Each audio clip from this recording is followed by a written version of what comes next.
Kayaknya kalau kita bahas Sci-Fi zaman now memang banyak banget produk-produk collab. Dan kali ini gue bakal bahas lagi another collaboration dari satu brand dengan Crinacle. Dan yes, terakhir kali gue puji banget IM collab Crinacle dengan Moondrop, yaitu Moondrop Dusk. Walaupun ya ada beberapa poin yang to be honest nggak terlalu cocok sama selera gue, tapi dengan apa yang dicapai dan apa yang berhasil dibuat melalui Moondrop Dusk, itu gue sangat apresiasi. Dan kali ini gue bakal bahas kolaborasi Crinacle dengan Kiwi Ears. Jadi halo dan selamat datang di After Sound Review.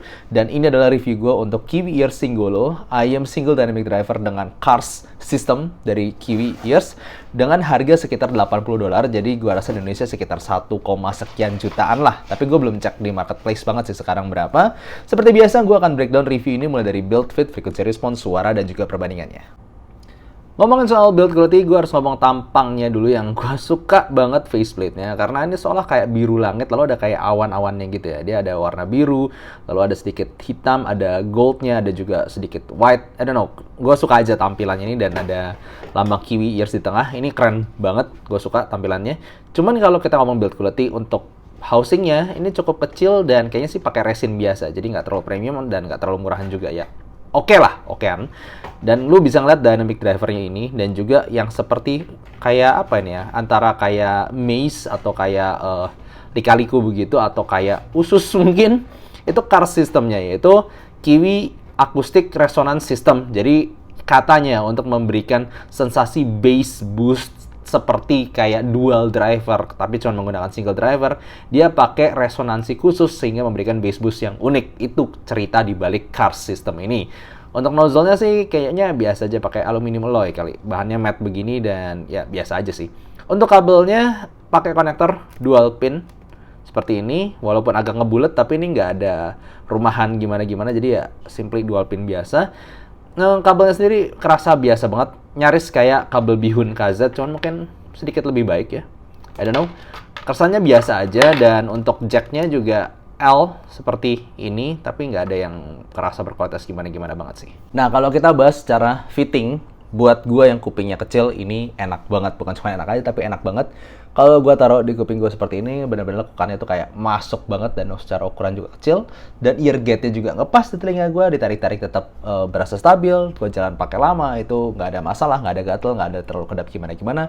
Gue pakai jalan juga stabil, nggak gampang tarik-tarik yang jatuh. Dan juga walaupun kabelnya ini kesannya buat gue kualitasnya biasa aja, tapi dengan mungkin kabel bihun yang tipis seperti ini kecil, dan juga L shape untuk si kabelnya, untuk jacknya, dan kecil gini tetap hemat ya, nggak gede L gitu. Jadi kalau dipakai ya dia sangat hemat tempat gitu. Jadi gampang dikantongin, gampang di mana-mana. Secara ergonomis gue suka banget. Bahas secara tonal dan frequency response dari Kiwi Ears Singolo ini bisa dikategorikan sebagai neutral with bass boost. Dimana upper mid to treble-nya sendiri sebenarnya ya lumayan mendekati IF neutral 23 sih. Cuman treble roll off-nya kelihatan lebih cepat aja. Dan juga untuk bass-nya jelas ada bass boost di sini yang cukup sampai dalam sampai sub bass. Dan memang secara apa yang diunggulkan dari Kiwi Ears Singolo ini katanya memang adalah dari bassnya. Jadi gue akan bahas dulu mulai dari bass. Digadang seolah bisa memberikan kesan bass boost ala dual driver, tapi menggunakan satu driver aja dan dengan menggunakan resonansi itu. Nah, apakah bassnya bagus?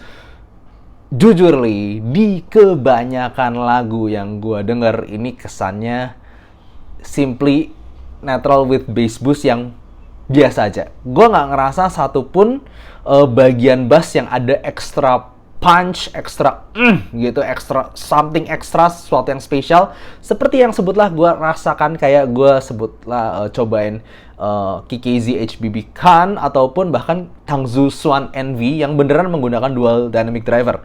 Itu di beberapa lagu yang simply ada bassnya, itu cedek gitu, berasa ada sesuatu yang cukup spesial di harganya, memberikan gebukan yang spesial. Sedangkan di sini gue ngerasa kayak ya ada tambahan bass, tapi gue nggak ngerasa kayak subwoofer effect yang gue rasain dari dedicated driver yang kalau misalnya gue sebutkan kayak dimiliki Tangzu Swan NV atau KKC HBB Khan. Di sini kayak biasa aja. ada skenario di mana gue ngerasakan spesial bassnya ini, yaitu contoh di lagu-lagu yang memang bassnya gebek banget dan dalam banget di lagu-lagu EDM. Contohnya, tapi EDM pun kan nggak semua lagu ada gebukan bass yang dalam. Contohnya kayak si lagunya Halsey sama Chainsmokers, Closer, itu gebukan bassnya jelas nggak dalam. Cuma kalau gue dengerin lagu kayak Avicii yang Without You, itu jelas banget baru kerasa, oh ini ada resonansi tambahan kayak dumnya gitu, megah di sini. Tapi selain itu, kayak gue dengerin pop, gue dengerin akustik, kayak ya cuman ada tambahan ya bass boost biasa aja. Gue kayak simply dari tuningannya, bukan kayak dari resonansi drivernya ataupun yang lain. Jadi ya untuk yang digadang-gadang punya kayak semacam woofer effect dari bassnya, gue ngerasa agak mengecewakan karena gue untuk kebanyakan lagu gue nggak menemukan hal yang spesial. Mid range-nya juga biasa aja, karena ini bisa dibilang well tuned, yes, it's kinda neutral-ish gitu. Jadi dia nggak terlalu tebel, juga nggak terlalu tipis. Jadi gue dengerin vokal cewek, vokal cowok, fine aja. Smoothness-nya dapet, balancing-nya dapet. Tapi gue ngerasa di sini nggak ada yang spesial gitu. Extra clarity enggak, extra tebel enggak, extra smoothness enggak. Simply well tuned aja, kayak tuningannya bagus gitu. Oke, gue akuin tuningannya bagus. Tapi masalahnya mau nggak mau, gue di sini ada harapan dong, karena ini IEM udah harga sekitar 1 juta lebih, di mana IEM harga sekitar segini itu kan persaingan ketat gitu. Kayak ada Seven Sonus, ada kayak Kevin Delci, ada juga yang Tang Zusuan Envy. Ini kayak biasa banget, just well tuned. Treble-nya di sini juga kalau buat gue pribadi agak mengecewakan. Oke, gue ngomong kan tadi, kalau secara bassnya, gue cuman bisa ngerasain di lagu-lagu yang gebukan bassnya tuh perlu yang sesuatu yang gitu. Kayak di lagunya Avicii yang Without You, itu salah satu lagu yang gue berasa, oke, ini ada bass boost yang lumayan spesial di sini. Tapi masalah gini loh, gue kebanyakan temuin skenario seperti ini itu di lagu-lagu EDM. Dan kalau lu pernah at least clubbing gitu, ikut Jakarta Warehouse Project atau ikut simply ke klub La Favela di Bali ataupun masuk beach clubnya di Bali, lu pasti tau lah maksudnya. Kalau clubbing itu yang bikin asik kan nggak cuman bassnya, pasti lu butuh vocal clarity yang jelas juga, karena kan kadang-kadang si DJ-nya ngomong di tengah ini, yo everybody put your hands up atau gimana gitu, ditambah dengan ekstra sensasi treble yang asik, kayak banyak musik synthesizer itu kan dari treble-nya juga yang bikin asik. Nggak cuman bass, dunia ini nggak cuman bass. Dan EDM kebanyakan tetap banyak efek-efek upper mid to treble yang jelas. Di sini terlalu smooth, terlalu rolled off treble-nya, terlalu nggak maju gitu. Jadinya nggak asik, cuman bassnya doang digedein tapi treble-nya lemes. Kalau misalnya gue dengerin lagu-lagu EDM atau lagu-lagu yang energik, jadinya kayak nggak bisa mengimbangi ekstra bass spesialnya tuh ada di lagu-lagu yang harus asik tapi treble-nya nggak asik gitu loh. Jadi gue harap lu ngerti maksud gue di sini, kayak ininya harus asik tapi ininya nggak bisa ke bawah asik gitu treble-nya. Jadi kenapa? Gue dengerin instrumental juga berasa lemes di sini, dengerin orkestra, dengerin violin itu ngiknya, gesekan biolanya nggak seru, cuman berasa simply smooth and rolled off. Ya memang nggak ofensif, nggak bakal nemuin sibilance di sini, cuman terlalu lemes kalau buat selera gue. Jadi kalau misalnya gue bilang tonalnya ini tuh agak aneh. Kalau misalnya gue sebutin buat genre lagu gitu, genre lagu sebutlah yang pop ataupun akustik gitu, gue bakal ngerasa IEM ini biasa aja. Dia nggak ada spesial-spesialnya sama sekali, cuman ya well tuned ya, balance, ada bassnya sedikit, treble-nya smooth ya, itu banyak masalah, banyak banget IEM kayak gitu sekarang. Nah, gue baru ngerasa agak ada spesialnya itu di lagu EDM. Dan kalau lagu EDM, tapi buat efek synthesizer dan efek clubbing efeknya itu, ini nggak asik gitu. Gue dengerin lagu instrumental juga kayak biasa aja, malah kurang di treble-nya. Jadi, gue nggak terlalu menemukan genre lagu yang bisa ngerasain spesialnya ini IEM dengan maksimal. Itu mungkin salah satu kritik gue terhadap IEM ini. Pop, akustik oke lah, tapi cuman oke lah, sebatas oke lah, nggak jelek, tapi nggak spesial. Gue dengerin EDM, ya tadi gue bilang sayang banget treble-nya nggak asik. Gue dengerin akustik, orkestra, kurang treble-nya juga. Jadi ya gue ngerasa secara genre lagu ini agak nanggung ke kebanyakan lagu yang gue coba. Nah malah kalau kita ngomongin teknikal, ini cukup lemah. Karena kita udah bahas sekitar level 1 juta ke atasan dikit, dimana udah ada beberapa ayam yang bagus banget. Dan bahkan ini kalau misalnya gue kasarnya nih ya, gue bandingin ini sama TRN Conch aja yang harga 500.000 atau CCR Rhapsody gitu. Gue nggak tahu ini harganya berapa ya. Gue mungkin tebak harganya secara teknikalitas itu mungkin cuma sekitar 400.000, 500.000. Karena memang soundstage-nya kecil, imaging-nya nggak bagus-bagus banget. Lalu timbre-nya juga nggak natural-natural banget. Karena kita udah ngomong budget di atas 1 juta gitu. Pasti ada gatekeeper-nya kan satu Sonus gitu di harga 800.000. Ini jauh di bawah Sonus. Clarity-nya, resolusinya, detailnya. Karena mungkin treble yang terlalu aman tadi. Dan impact-nya juga nggak terlalu gede. Jadi kayak kejelasan nada, kejelasan perkataan, kejelasan suara itu lemes di sini tuh. Kayak terlalu smooth it over. Sedangkan bahkan Sonus aja langsung berasa clarity detailnya tuh jelas di atasnya si KiwiEar Singgolo ini. Dan kalau bisa dibandingkan dengan ayam lain yang tuningannya juga bisa dibilang neutral with bass boost kayak Tangzhou Swan Envy. Tangzhou Swan Envy walaupun dengan tonal yang sedikit lebih asik dan sedikit lebih berani, teknikal tuh jelas ada di atas KiwiEar Singgolo ini.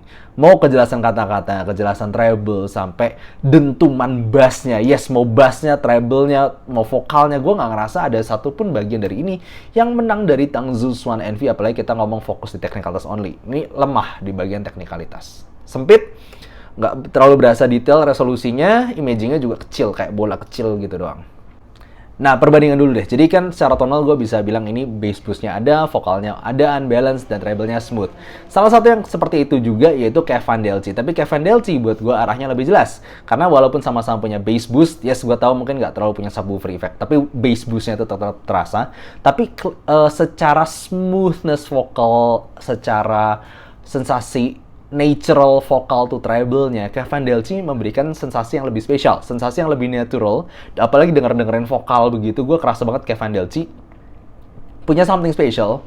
Sementara ini enggak, timbre-nya berasa lebih artificial, lebih agak kasar sedikit, nggak se-natural dari Kevin Delci. Yes, jadi walaupun Kevin Delci bukan salah satu ayam yang unggul secara teknikal, tapi tonalnya itu very pleasing and natural. Sedangkan di sini jadi kayak nggak ada spesialnya gitu, padahal tonalnya agak arah yang mirip.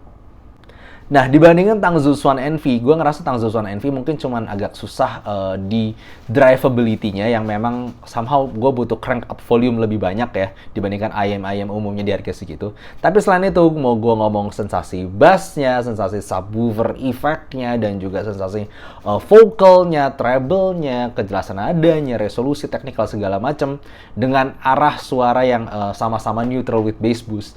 Buat gue, Tangzhou Swan Envy seolah kayak KiwiEar Singgolo with steroid. Semuanya ditambahin, semuanya lebih bagus, tapi di harga yang mirip gitu. Jadi kayak, kayak dibanting gitu. Mau dari harganya, sensasi suaranya segala macam ini cuman mungkin menang secara drivability yang lebih gampang di drive dan juga secara ukuran yang lebih kecil. Tapi that's it. Gue nggak nemuin satupun gitu di genre manapun yang ini menang daripada Tangzhou Swan Envy. Jadi ya Indian, gue cuma bisa bilang ini bukanlah produk yang jelek secara tuningan, balance-nya dapet, oke bass boost-nya ada di beberapa lagu, sub bass boost-nya berasa. Tapi masalahnya kita ngomong di sini mengenai harga. Kalau di harganya sekitar $80 atau mendekati 1 juta plus sekian, terlalu banyak lawan atau terlalu banyak kompetitor yang buat gue sudah jelas lebih spesial dan sudah menawarkan yang bla bla bla sana sini yang to the point, gue bisa bilang KiwiEar Singgolo ini tidak punya satupun yang bisa bikin dia spesial dari yang lain. Tuningannya ya gitu-gitu aja, teknikalnya gitu-gitu aja. Salah bersaing ini buat gue.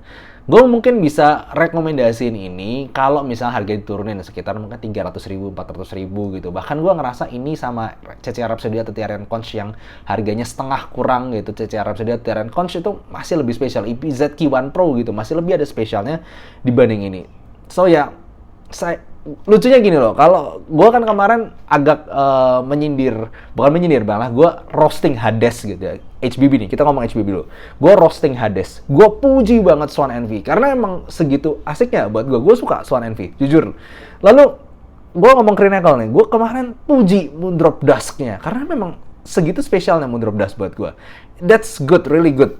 Tapi kesini kayak, jadi ini kayak seolah ada dinamika, dimana kalau ada reviewer gitu, dia collab sama satu brand ataupun yang lain gitu, kadang naik turun, dan gue suka itu sebenarnya. Jadi nggak ada yang collab sama HBB pasti bagus nih, collab sama Crinacle pasti bagus, enggak. Ini naik turunnya berasa banget. Satu gue puji, kemudian selanjutnya aneh gitu produknya, satunya lagi buat gue aneh banget, habis itu bagus. Jadi ya gue ngerasa dinamika ini juga menunjukkan bahwa ya nggak usah terlalu mendewakan reviewer juga lah in one side, tapi di satu sisi gue masih suka dinamikanya, karena nggak semuanya pasti bagus banget, semuanya nggak pasti jelek banget, ada naik turunnya. Paling itu aja kesimpulan yang gue bisa kasih dari review ini. To be honest, sorry Kibir Singgolo, gue nggak bisa rekomendasiin, mau budget segini terutama. Thank you for watching, see you next time, bye bye.